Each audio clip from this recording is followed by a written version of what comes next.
Yes, so any questions in the room? We have people with up, down the front. We've got Sarah. You're going to get your microphone any second now. Hi. Anna, could I ask you a question?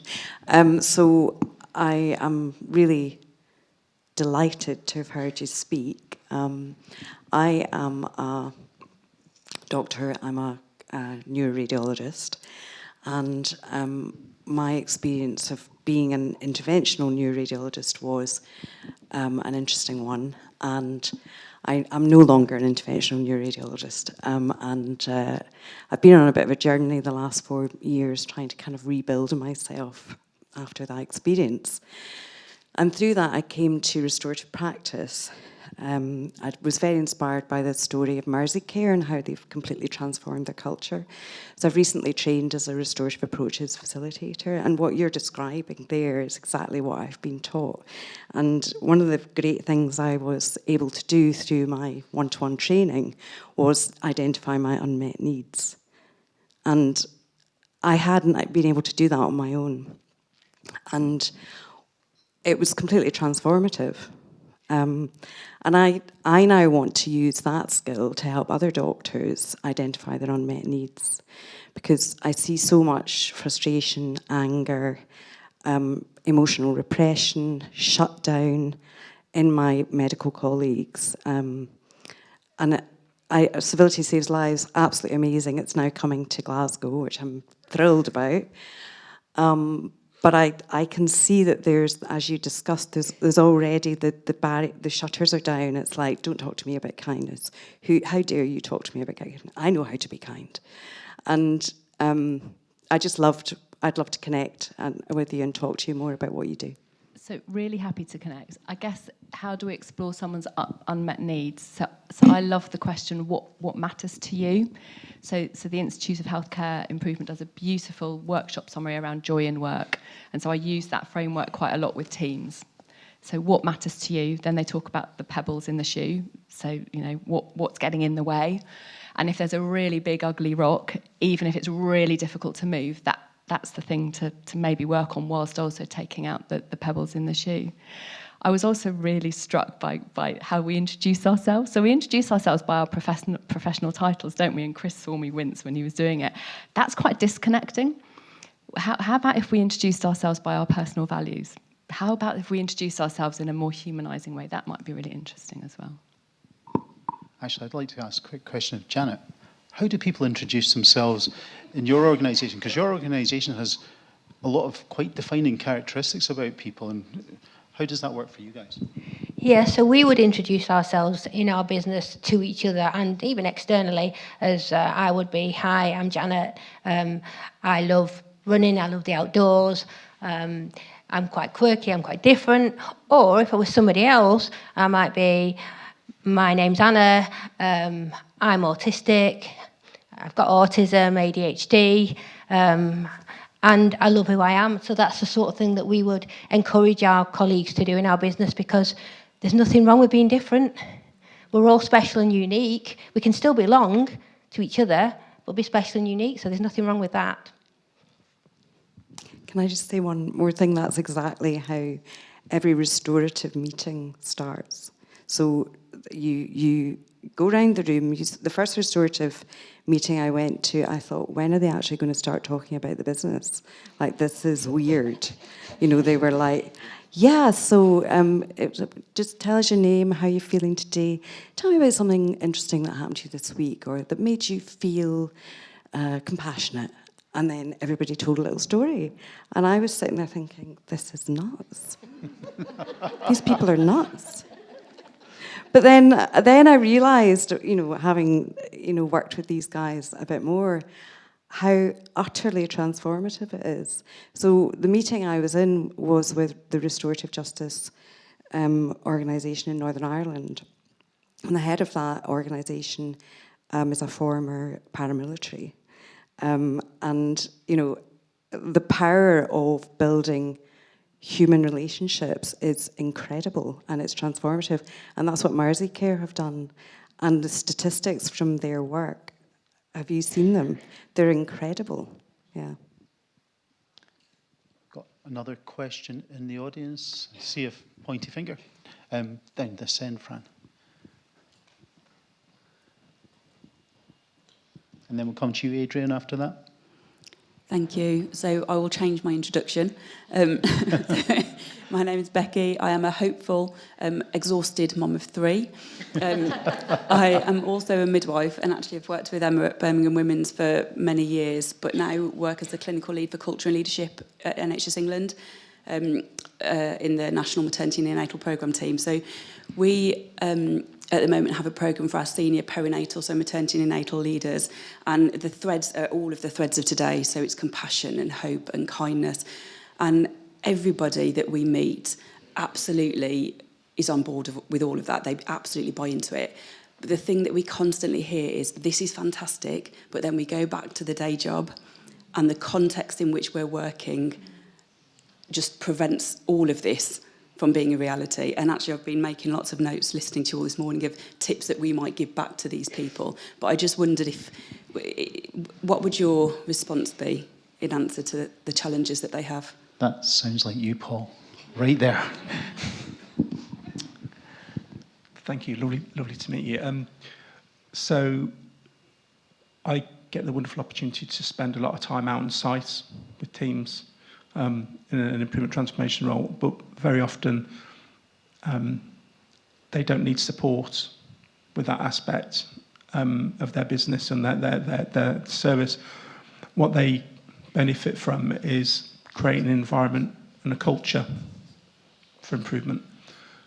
So we start by sharing some of the science that we've shared with you guys today, but then we go quite pragmatic with them and say, we're going to support you to make life easier. You have to start to make the work easier. So we've got a lovely little scheme called Great Place to Work. And whereas many of our colleagues will go and rush and find the key performance indicator, try and move the needle on that, I'll go in and say, on a scale of 1 to 10, how great is it to work here? And I'll get my number. And then, if it's not a 10, what do we need to do to make it a 10? And then we theme them, all those responses. And by the way, if you're at work, you need to answer the question, because this is about how you feel about being here. This isn't the NHS staff survey. Okay? It doesn't attach to the organisation, it attaches to you. And then we put them in a little chart, a little Pareto chart, and we go for the first 3 that most people say we need to do to make it a 10, then the next, then the next. And then we go back afterwards. We spend about 3 months on that to increase our Great Place to Work score. When we get to about an average of an 8, we know that then your improvement initiatives will start to take hold. But we go back first and we'll say to them, if you could change just one thing about how you do your work, and it can only be one thing, what would it be? And then we've got to work on that. And then all of a sudden, people will come to you and say, it feels completely different. We might not have sorted out all the wicked issues, but it feels completely different. I think it's a lot about the rocks and the shoes stuff, to be honest. But they're very pragmatic ways we help people to. And that stuff's really simple to use. It's there online now. We can use it anywhere. It's really simple. Do you guys have anything to add to that? Yeah. We have a really important tool. So what we do is every Thursday when anybody in any of our branches cashes up, because our week goes from Friday to Thursday, so they'll enter all the figures, and there's also one question on there that says, how are you feeling? Okay, and the colleague just hops onto it, and the colleague can score 1 to 10 and leave a comment. Now, if a colleague is really happy, they might say, I'm a 10 today because I left home this morning, the kids were up, they were bright and cheerful, and they were actually on time and ready for school, which is unusual. And we do get comments like that. And sometimes somebody will comment on a 5, and what we do is every one of the managers will see those comments, and what we expect from our managers is that if there's anybody who scores a 7 or below, whether they've put a comment or not, they pick up the phone and they contact that colleague straight away to find out what the situation is. And quite often, it's not work-related. It's something very, very personal. And when we first started this, some of our managers were a bit reluctant to do it, just because they were like, are we being scored? And we tried to say to them, no, it's about how the colleague feels. So in the first week, one area manager came to me and said, I'm a bit uncomfortable. I said, why? He said, I've had 3 really low scores this week. He said, I went to the first one, a colleague is female. I said, what's the problem? She said, I'm really unhappy with my wedding cake. I said, well, what did you do about it? He was like, I wasn't really sure what to do, but I suggested she went back to the person that made it and spoke to them. And this was genuine. The second one was a young man who scored really low. What's the problem?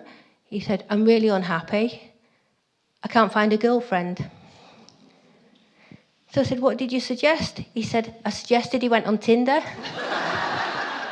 These are genuine cases. Another one said, I'm really unhappy. My husband's going out most nights of the week and we can't really afford it. So what did you say? He said, lock him in and take the key out the door. And these were all genuine cases in very early stages. But now it works really well because every manager knows to expect something. And if you don't get anything, that's absolutely brilliant. Everybody's happy.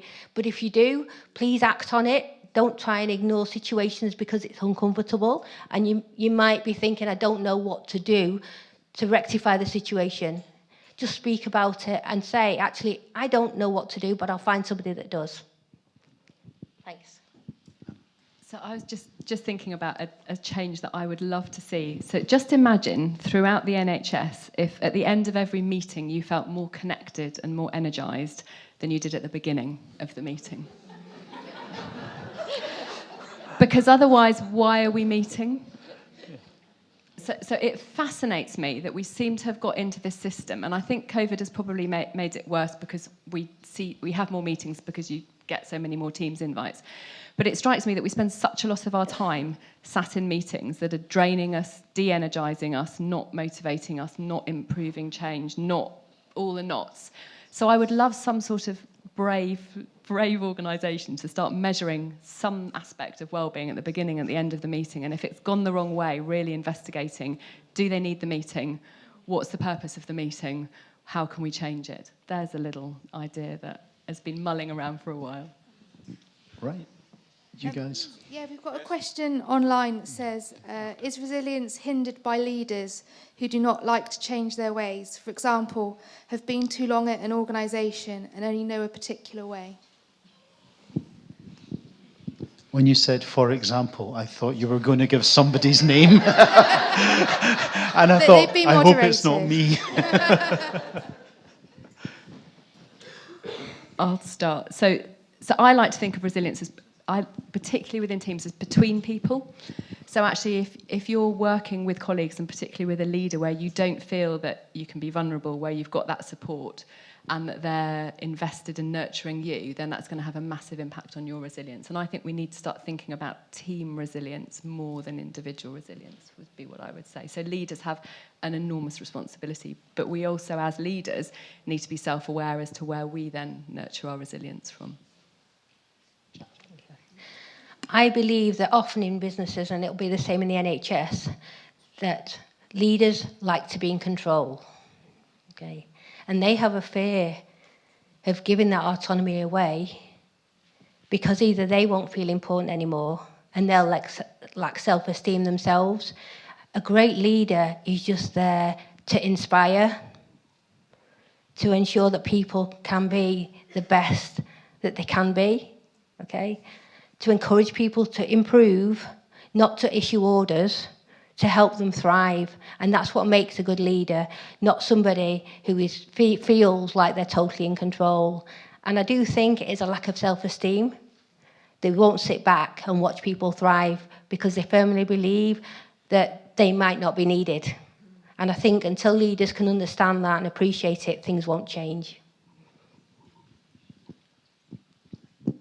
Paul, did you have anything to add to that, or should we go to the last question? Last question. I'm going to stand up just because my legs are tired. So, I'm LJ, I'm from Northern Ireland, so I'm really interested in your comments on restorative justice in that context. I work in intensive care, and I was just thinking about the concepts of kindness, which are so important, but how we get from where we are now to that point is so important. And I just wonder whether you think forgiveness is a big part of that, because when I've spoken to a few people this week and the last few weeks, I just wonder if they're struggling to either forgive themselves or others, and that's stopping them from moving on into really embracing kindness. So forgiveness is my question, really, what you want to think about that. So it's lovely to meet you. I think that's an incredible point. And I think just building on what colleagues have said in terms of how we see each other when we're at work, we don't see the person first. We see the job function. And then at the end of the job, next after the job function, we see the emotional state that individual is in because of the situation they're in at that time. So it's not until we get to the third, fourth or fifth layer down we see the individual. One of the things I spend my time talking to a lot of people about in our workshops is people are not their jobs. People are not their jobs. And when you understand that they're somebody's son or daughter, father, mother, they love running, they've got a passion for culture, that's when it changes. The hierarchy goes. You know, it's a remarkable transformative change. It's very rooted in psychology. We don't teach people the psychology around it, we just teach people about people are not their jobs. And that's the way to start. I think for me, when I look at our business, it's about trust. It's about looking at that person and appreciating that none of us are perfect. None of us will ever be perfect. Some of us find it easier than others. There's always going to be that difficult person in the office. But as Paul said, it's understanding what goes on at home. What problems has somebody got at home that they haven't actually got round to sharing? Why is it that sometimes they come in the office and they're grumpy? I think things have really changed over the years, and now jobs are not jobs anymore. Jobs are a lifestyle choice. So people need to be happy at work, and I think the way to do that is to feel confident enough to be able to have those difficult conversations sometimes that a lot of people will feel uncomfortable with, and I think a lot of industries, people avoid those, so they'll go out of the way to ignore a situation because it's hard to deal with. But I think if you can sit down and have that very open and honest conversation with somebody that says, look, I'm not feeling great today, or I was upset by what you said, but let's both be reasonable and sensible about it in our approach and move forward. So I think it's recognising that we're special and we should be treated as such. You know, we're generally kind people. We just all feel the pressure at work sometimes, and we all get tired and we all get grumpy, and we all say things perhaps we shouldn't say. And you can forgive people for being like that, because most of us are generally really good people who just might have a bit of a quirky personality sometimes that we all need to try and work around and live with. But have those open conversations and feel trusted and just be kind to each other. So I think part of the environment is kind of thinking about an environment where environment that nurtures and thinks about kindness. So I guess trying to be really practical for a change, perhaps if we've rationalised our meetings, we all get a bit more space. And I think one of the things that increasingly I've noticed over the last nearly 30 years of working in the NHS is that I don't have space to process things during the day. And therefore, we don't spend enough time reflecting and being with teams in blank spaces, having cups of coffee, having agendaless meetings, just being together and reflecting. And I think there is something really, really important, whether it's in a more formal Schwartz round or Bailing group, or whether it's just literally a group of colleagues getting together and chatting. And those conversations are really powerful. They massively generate kindness because it's often where you find out about, you know, what's happening with each other. So perhaps really thinking about how we can try and do that, I think, would be really important as well. This has been so wonderful, but we're going to have to wrap up. But we're herniating into the break, but I just want to shout out to our colleague there who mentioned forgiveness, because that is such a key part of kindness. And I think it's vital, and our society is nowhere near forgiving enough as far as I'm concerned. Forgiveness doesn't mean it's okay what happened, it means we're moving on. You can't move on until forgiveness, which is the other half of an apology, has happened. I'm not sure how we get there, but I just wanted to shout out Timpson's again, because they have this, from an outsider looking in, it appears to have a very compassionate trait, which is that a lot of the employees at Timpson's are offenders who've come out of prison. They've been recruited often from prison. Now, what kind of message is that putting across? It's a really positive, giving a second chance message. And I think, for me, that is characterised in part by forgiveness. I don't know if you feel that's true, Janet, but I just wanted to latch onto that point. So thank you to our guests. I'm sure you agree they're wonderful. Can we have a round of applause?